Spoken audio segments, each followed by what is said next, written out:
Let me start by saying something that a lot of people who love staying at home have thought but rarely say out loud. If you genuinely enjoy being at home, if canceling plans feels like relief, if quiet nights feel better than crowded places, there is nothing wrong with you. Loving to stay at home doesn't mean you're boring. It doesn't mean you're lazy. It doesn't mean you've given up on life. And for a long time, I wish someone had explained that to me. Because growing up, I kept hearing the same things over and over. You should go out more. You're wasting your youth. Don't you get bored staying home all the time? And I tried. I really did. I went out when I didn't feel like it. I forced energy I didn't have. I smiled through social situations that drained me. And every time I came home, the same thought hit me. Why do I feel more like myself here than anywhere else? So today, I want to talk about the psychology of people who love staying at home, not from a judgmental place, not from a surface-level explanation, but from a deeply human one. Because if you're someone who prefers home, chances are you've spent a lot of time wondering if you're wired wrong. You're not. People who love staying at home usually aren't running from life, they're regulating themselves within it. Let's talk about the nervous system first, because this is where a lot of misunderstanding starts.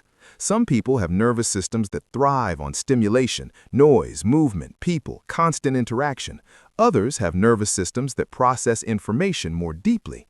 If you're someone who loves staying at home, your brain is likely picking up more than others around you. More sound, more emotion, more social pressure, more unspoken expectations. So while others feel energized by being out, you feel overstimulated. And home becomes the place where your system finally gets to breathe.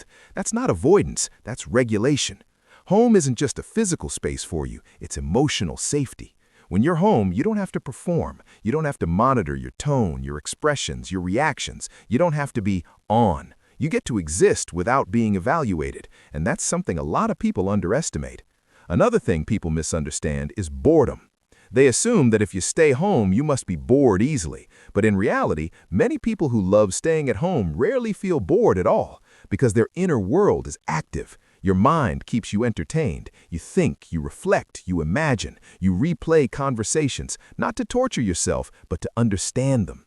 You dive into books, videos, games, projects, ideas, learning. What looks like doing nothing from the outside is often deep mental activity on the inside. You don't need constant external stimulation because your mind already provides it. And that's why crowded environments can feel unnecessary or even exhausting.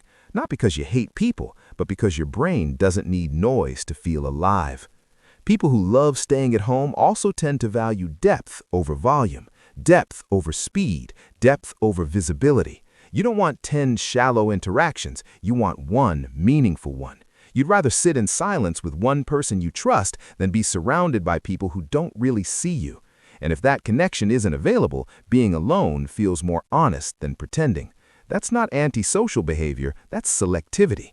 There's also a strong link between loving to stay at home and emotional awareness. People like this often feel emotions deeply, but process them privately. Instead of immediately talking everything out, you think first, you sit with feelings, you let them move through you. Home gives you space to do that. Out in the world, emotions can feel rushed, compressed, interrupted. At home, there's room to feel without being watched. Another thing that doesn't get talked about enough is how early this preference often forms. Many people who love staying at home learn self-sufficiency early in life. Maybe you had to entertain yourself. Maybe you grew up in chaos and learned to find calm internally. Maybe you were the quiet observer in the room, the one who noticed more than they spoke. Over time, home became the place where you could decompress, where you didn't have to manage other people's emotions, where you could just be. That sense of safety stays with you. And here's something important. People who love staying at home aren't weak. They're often very strong internally. They don't rely on constant distraction to escape themselves. They're comfortable with their own thoughts. They can sit in silence without panicking. That level of inner stability is rare.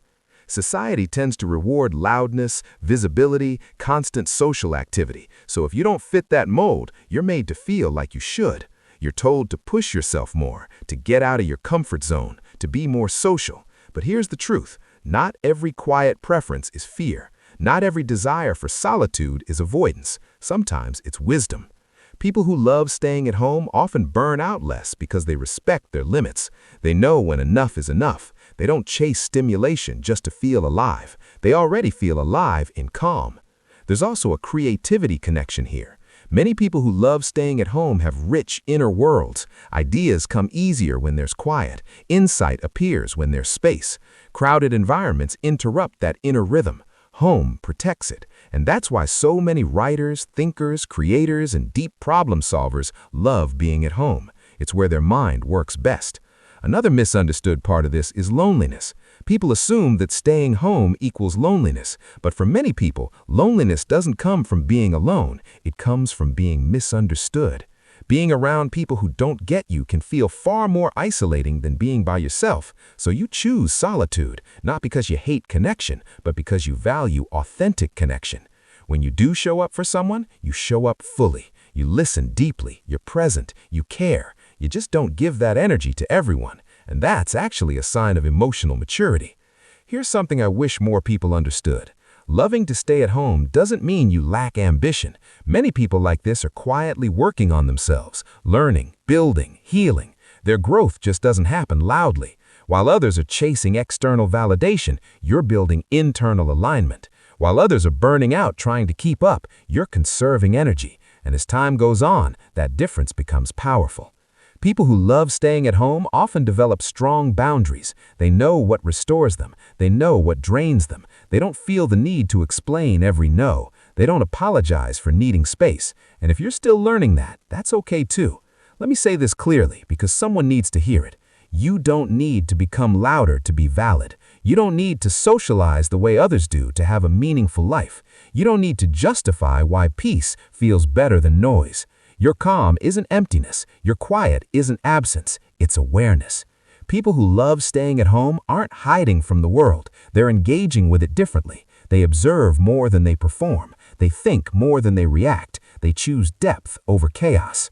And in a world that never stops moving, that ability to slow down, to reflect, to protect your inner world is rare. So if staying at home feels like home to you, trust that. It's not something to fix. It's something to honor. And if this video made you feel seen, even a little, then you're not alone. There are more of us than you think. We're just not the loudest ones in the room.